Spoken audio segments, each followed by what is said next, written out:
একদিকে পোলাপানদের ইউনিভার্সিটির ফ্রেশার্স ডেতে নাচলো নোরা ফাতেহি, কিন্তু মুরব্বী সিনিয়র ভাইয়ারা তো বলছে আমার লাভ লস নেই, আমার লাইফটাই লস।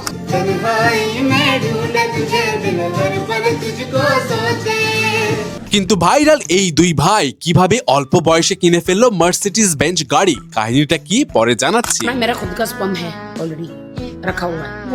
এহে, পুরা নারী জাতির ইজ্জতই মেরে দিল এই রাখি সাওয়ান। কিন্তু এদিকে দুষ্টু ক্যামেরাম্যানরাও তো একেবারে কম না। শাহিদ কাপুরের বউ মীরা রাজপুতের সাথে নিয়ে নিল চরম মজা। আর প্রিয়াঙ্কা চোপড়া ও কারিনা কাপুরের টাকার খেলা দেখে তো ভাই আপনার চোখ উঠে যাবে কপালে। এখানেই কিন্তু শেষ না, আরো কিছু মজার ভিডিও নিয়ে থাকছে আজকের গসিপস।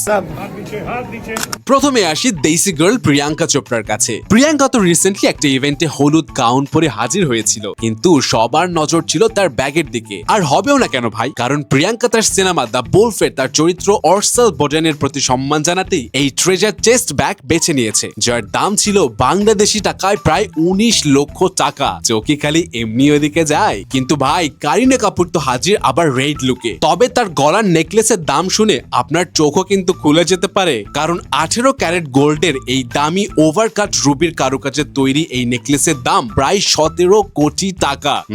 বুঝতে হবে বস, লিমিটেড এডিশন বলে কথা। কিন্তু আপনারা চালাকে পেয়ে যাবেন আমাদের নিজস্ব in house exclusive design T shirt. সব কালেকশন কিন্তু লিমিটেড এডিশন, সো একবার শেষ মানে তো একেবারেই শেষ। এখনই ভিজিট করুন www.chalak.com এ। এখন আসি এই ভাইরাল দুই ভাইয়ের কাছে, যারা সোশ্যাল মিডিয়া থেকে আজকে নিজেদের গান লঞ্চ করে পুরাই viral. YouTube and stage performance করে এত অল্প বয়সে এই দুই ভাই প্রায় 70 লাখ টাকা দিয়ে মার্সিডিজ বেঞ্চ কিনেছে। আর এর থেকে বোঝা যায় তারা এত অল্প বয়সে কত টাকা ইনকাম করেছে যে গাড়ি এফোর্ড করতে পারছে তারা এখন। ওই যে কথায় আছে না, ওপরওয়ালা জব দেতা হে চপ্পড় ফাড় কে দেতা হে। আর এইদিকে রাখি সাওয়ান্ত এইটা কি বললো রে ভাই। मेरा खुद का स्पर्म है ऑलरेडी रखा हुआ है। हमारे लड़कियों का क्या होता है? एग। एग हाँ सॉरी, लड़कियों का स्पर्म नहीं होता, एग होता है। मैंने रखा हुआ है। এইটা কি কোনো কথা?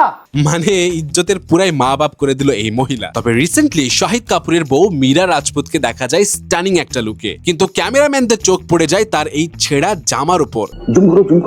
এন্ড ফাইনালি আসি নোরা ফাতেহির কাছে, যাকে একটা প্রোগ্রামে দেখা যায় বেশ ভালোই পারফরমেন্স করতে। তবে ইভেন্টটা কিন্তু যেন তেন না। সেই কনসার্টের জন্য তাকে চার্জ করা হয় প্রায় 2 কোটি রুপি, এবং এই ইভেন্টটা ছিল পারুল ইউনিভার্সিটির ফ্রেশার্স ডে প্রোগ্রাম। এইবার বোঝেন ভাই আমরা ফ্রেশার্স ডেতে কি করছি আর এই জেনজি পোলাপানটা কি দেখাইলো। সবই কপাল রে ভাই, সবই কপাল।